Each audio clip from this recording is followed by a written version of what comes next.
Central government में बैठे हुए वो लोग जिन्होंने झूठ की घुट्टी पी रखी है, उनकी कथनी और करनी में जमीन और आसमान का फर्क है। एमआईएम ओवैसी साहब चलाते हैं। जितने दंगे आज तक भारत में हुए, जितने बेगुनाह लोगों पर केस लगे, और ओवैसी साहब बालिस्टर हैं, बहुत बड़े वकील हैं। कोई एक ऐसा केस आपके संज्ञान में हो जिसे ओवैसी साहब ने खुद लड़ा हो किसी मुसलमान के केस को?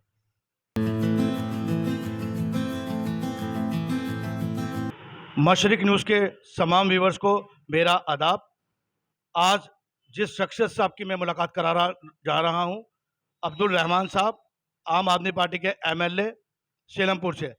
सर, मेरे आपसे सबसे पहले ये सवाल है कि इस इलाके में आपकी अच्छी पकड़ रही है हमेशा से, तो क्या वजह रही कि जो अभी पीछे निगम पार्षद के चुनाव हुए थे उसमें आम आदमी को हार का मुंह देखना पड़ा? हार जीत दोनों चीजें राजनीति में होती हैं, तो चलता रहता है। कभी हार है, कभी जीत है, इसमें कोई वजह नहीं होती ऐसी। ये पब्लिक के मूड की बात है। सर, आपको नहीं लगता कि जो केजरीवाल साहब ने एक बयान दिया था जमात पे कि जमात की वजह से कोरोना फैला है, उसका असर इस यहाँ के चुनाव पे पड़ा हो? देखिए, केजरीवाल साहब का ऐसा कहीं बयान नहीं है कि जमात की वजह से कोरोना फैला है। एक भी बयान ऐसा नहीं है। आपको गलतफहमी है कहीं ना कहीं। लेकिन सर, अपोजिशन जो है वो तो इसी मुद्दे पे कर रहा है कि यहाँ पर ऐसा हुआ, ऐसा बयान दिया, ऑन रिकॉर्ड है सर। सर, आपके पास कोई रिकॉर्ड है तो ऐसा दिखा दीजिए कि जमात की वजह से फैला। केजरीवाल साहब ने यह कहा था कि मरकज के अंदर काफी तादाद में पॉजिटिव केस निकल आए थे, और वो थोड़ा सा राजनीति में जब आदमी 10 चीजें करता है तो कुछ ठीक भी होती हैं, कुछ खराब भी हो जाती हैं। हमसे भी 10 काम होते हैं तो सही नहीं होते, लेकिन केजरीवाल साहब ने बराबर उसको कहा। जब मीडिया ने पूछा कि भाई जमात की वजह से, तो उन्होंने कहा अगर मैं यूं कहूं कि बाहर से, विदेश से जो फ्लाइटें आ रही थी, अगर सेंट्रल गवर्नमेंट ने उनको रोक दिया होता और उनका वहीं उनको जो क्वारंटाइन किया होता, उनका चेकअप होता, तो ये कोरोना हमारे देश में ना फैलता। रहमान साहब, मेरा अगला सवाल आपसे ये है कि आने वाले निगम चुनाव जो आने वाले हैं यहाँ पर, इसके लिए क्या तैयारी है आपकी पार्टी की? क्योंकि आप यहाँ एमआईएम की भी दस्तक हो गई है, मुस्लिम बहुल बहुल इलाके हैं ये, तो आप कहाँ देखते हैं कि एमआईएम को कहाँ देखते हैं, आप ये बताइए। एमआईएम पहले भी चुनाव लड़ी है हमारे यहाँ, और आज एमआईएम का चेहरा पूरी तरह से उजागर है मुसलमानों के सामने। क्योंकि मैं 2-3 चीजें आपसे पूछना चाहता हूं। आप भी मशरिक न्यूज चैनल चला रहे हैं, तो एमआईएम ओवैसी साहब चलाते हैं। जितने दंगे आज तक भारत में हुए, जितने बेगुनाह लोगों पर केस लगे, और ओवैसी साहब बालिस्टर हैं, बहुत बड़े वकील हैं। कोई एक ऐसा केस आपके संज्ञान में हो जिसे ओवैसी साहब ने खुद लड़ा हो किसी मुसलमान के केस को? आज तक कोई केस नहीं। आज भारत का आप देखें कि कहीं आम आदमी पार्टी का अगर एक एमएलए कुछ बोल दे तो उसको फौरी मुकदमा लगा के जेल में डाल दिया जाता है। तुम्हारे कॉलेज चल रहे हैं, तुम्हारे जो है स्कूल चल रहे हैं, तुम उल्टा सीधा खूब बोलते हो, आज तक तुम पर एक एफआईआर क्यों नहीं हुई? वहां जहां भी भाजपा लड़ने पहुंचती है, वहां पर मुसलमानों का वोट काटने के लिए एमआईएम को उतार दिया जाता है। आप स्पीच देते हैं, ए मुसलमानों अपना नेता चुनो, तुम मुसलमानों को इकट्ठा करते हो, हिंदू खुद ब खुद इकट्ठा हो जाता है। तो देश को तोड़ने की कोशिशें हैं। हिंदू मुस्लिम भाईचारा इस देश में हमेशा था, हमेशा है, हमेशा रहेगा।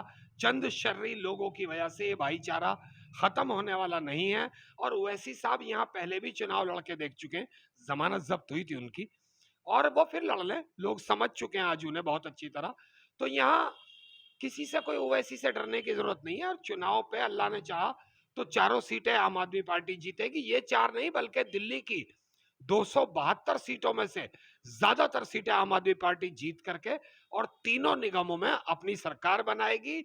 और तभी इस दिल्ली का भला हो सकेगा। इस दिल्ली में सफाई के नाम पर जो कुछ हो रहा है, लोगों को हाउस टैक्स के नाम पर प्रताड़ित किया जा रहा है, लोगों को जो है नए नए भिन्न भिन्न टैक्सों के नाम पर, लोगों को सीलिंग के नाम पर, लोगों के चालान काटने के नाम पर प्रताड़ित किया जा रहा है।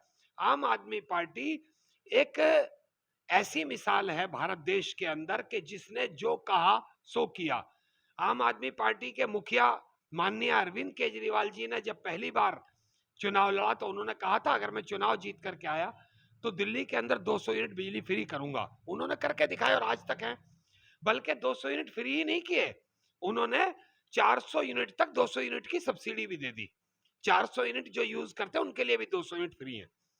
और उन्होंने कहा पानी 20,000 लीटर हर घर को फ्री देंगे, उन्होंने दिया, आज तक दे रहे हैं। उन्होंने नहीं कहा था कि मैं महिलाओं के लिए बस का सफर फ्री करूंगा, लेकिन किया। उन्होंने नहीं कहा था दिल्ली की सड़कों पर अगर किसी का एक्सीडेंट हो जाएगा तो मैं मुफ्त इलाज कराऊंगा, मगर करा रहे हैं। उन्होंने नहीं कहा था मैं बुजुर्गों को तीर्थ यात्रा कराऊंगा, मगर करा रहे हैं। ऐसी सैकड़ों मिसालें हैं। इतनी चीजें जो डोर स्टेप सर्विस है आपको बनवाने के लिए, जहां धक्के खाने पड़ते थे, रिश्वतें देनी पड़ती थी, लंबी लंबी लाइनें लगानी पड़ती थी, आज आपको डोर स्टेप सर्विस में आप 1076 पे फोन मिलाइए, आपके घर पे आकर के बना के चला जाएगा आदमी। इसी तरह से माननीय मुख्यमंत्री अरविंद केजरीवाल जी ने हमेशा दिल्ली के लोगों के लिए, दिल्ली की आवाम के लिए, दिल्ली की जनता के लिए और दिल्ली के भाईचारे के लिए हमेशा काम किया है और करते रहेंगे। और मैं तो समझता हूं कि आने वाला दिन, मैं जिस तरह से मैंने देश के कई प्रांतों में जाकर के देखा है कि लोगों की ये तमन्ना है कि माननीय अरविंद केजरीवाल जी की सरकार हमारे प्रांत में भी हो और देश का प्रधानमंत्री कोई हो तो वो अरविंद केजरीवाल हो, ताकि देश का भी इसी तरह भला हो सके और देश के हर नागरिक को वो सुख सुविधाएं मिल सके जो दिल्ली के नागरिकों को मिलती है। कि पहले दो पार्टियां थी, दो पार्टियां नहीं थी, एक ही पार्टी थी। कांग्रेस और भाजपा एक ही सिक्के के दो पहलू हैं। इधर से देख लोगे मैम, इधर से हुरूफ, दोनों सिक्का एक ही है। भाजपा और कांग्रेस एक ही सिक्के के दो पहलू हैं। और आम आदमी पार्टी की बात करें तो आम आदमी पार्टी राजनीति करने नहीं आई, राजनीति का स्वरूप बदलने के लिए आई है और बदल दिया देश में। आज देखिए उत्तर प्रदेश का चुनाव नजदीक है। आज मुलायम सिंह के साहबजादे अखिलेश सिंह वहां जाते हैं यूपी में तो कहते हैं साहब मैं 300 यूनिट फ्री दूंगा बिजली। आज वहां उत्तराखंड में चुनाव, वहां कहते हैं बिजली फ्री देंगे। आज जिन प्रांतों में चुनाव, आप कांग्रेस को देख लीजिए, पंजाब के अंदर कि साहब हम 200 यूनिट फ्री देंगे, अरे हम तो 300 देंगे। तुमने फ्री कराना किसने सिखाया? राजनीति बदलना किसे कहते हैं? अरविंद केजरीवाल जी ने दिल्ली के अंदर सरकार बना करके पूरे देश की सरकारों को और भारत की सरकार को यह सिखा दिया कि देश की जनता की गाढ़ी कमाई के पैसे को खाने का अधिकार किसी का नहीं है, ये जनता का पैसा है। और अरविंद केजरीवाल जी ने वो पैसा, चाहे वो फ्लाईओवर बनाना हो, सड़कों का निर्माण कराना हो, हर जगह से पैसा बचाया। और स्कूल बनाने हो, चाहे वो हॉस्पिटल्स बनाने हो, हर जगह से पैसा बचा करके और जनता को वापस लौटा दिया सुख सुविधाओं के रूप में। पूरे देश में आप एक सरकार मुझे ऐसी बता दीजिए जो अपनी कमाई का 27% हिस्सा शिक्षा पर खर्च करती हो। मात्र एक दुनिया के अंदर सरकार है और वो है दिल्ली की सरकार, अरविंद केजरीवाल जी की सरकार। सेंट्रल गवर्नमेंट में बैठे हुए वो लोग जिन्होंने झूठ की घुट्टी पी रखी है, जो कभी इस बात पर चुनाव लड़े कि पेट्रोल के दाम साहब 54 रुपए कर दिए मनमोहन ने। आप देखिए अगर मान्य मोदी जी, नरेंद्र मोदी जी अगर सत्ता में आएंगे तो पेट्रोल 34 रुपए किलो लीटर बिकेगा, लेकिन आज पेट्रोल 100 के पार चला गया। तो उनकी कथनी और करनी में जमीन और आसमान का फर्क है, उन्हें सब जानते हैं। लेकिन मैं तो ऊपर वाले से, अल्लाह से, भगवान से, ईश्वर से एक ही दुआ करता हूं कि उन्हें सद्बुद्धि दे। ये देश की जनता भी उनकी है, ये देश भी उनका है, हम सबका है, और उन्हें देश की जनता के हित में सोचना चाहिए। और अनावश्यक तरीके से जिस तरह उन्होंने पेट्रोल और डीजल के दामों को बढ़ाया है, हमारे किसानों को जिस तरह से प्रताड़ित किया जा रहा है, उन्हें सोचना चाहिए देश के हित में, देश के किसान के हित में। और पेट्रोल के रेट को कम करना चाहिए, डीजल के रेट को कम करना चाहिए। अभी जो कोरोना हुआ है, सबसे ज्यादा लोगों को जो प्रॉब्लम आई वो हॉस्पिटल से आई है। लोग बेहाल थे, बहुत बुरा हाल था लोगों का। ठीक है, आपकी सरकार ने अच्छा काम किया स्कूलों के लिए, तो आपको नहीं लगता कहीं ना कहीं कि केजरीवाल सरकार को हॉस्पिटल की तरफ भी ध्यान देना चाहिए? आप दिल्ली जैसी हेल्थ पूरे हिंदुस्तान में कहीं बता दीजिए। पूरे देश के अंदर 28 स्टेट्स में आप चले जाइए, उन 28 के 28 स्टेट्स से आप ब्यौरा ले लीजिए और दिल्ली सरकार का ब्यौरा ले लीजिए। आपकी जानकारी एक और दुरुस्त कर दूं, दिल्ली नेशनल टेरिटरी है और दिल्ली सेंट्रल है। जहां हरियाणा, उत्तर प्रदेश, उत्तराखंड, राजस्थान, ये जितने स्टेट हैं, नजदीक के, वो सब दिल्ली में इलाज कराने आते हैं। और पूरा एनसीआर, दिल्ली का आदमी अगर 25% इलाज करा रहा था तो 75% हमारे पास बाहर के लोग भी थे। लेकिन ये देश सबका है, दिल्ली सबकी है, और हम सबका इलाज करने के लिए कभी मना नहीं करते।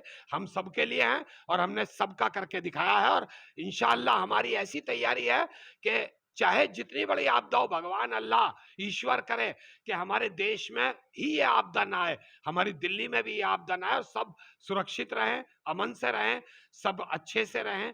इस आपदा का तीसरा कहर हमारे दिल्ली में ना पांव पसारे, हमारे देश में ना पांव पसारे। लेकिन अगर ये तीसरी लहर फिर भी आ गई तो हम उससे निपटने के लिए पूरी तरह सक्षम हैं। अब्दुल रहमान जी ने साफ कर दिया है कि आने वाले चुनाव में, निगम चुनाव में केजरीवाल सरकार पूरी तरह से आएगी और इनके क्षेत्र में जो 4 सीटें काउंसलर की पड़ती हैं वो चारों की चारों आम आदमी पार्टी जीतेगी। इसी के साथ दिल्ली मशरिक न्यूज से जर्रान कुरैशी।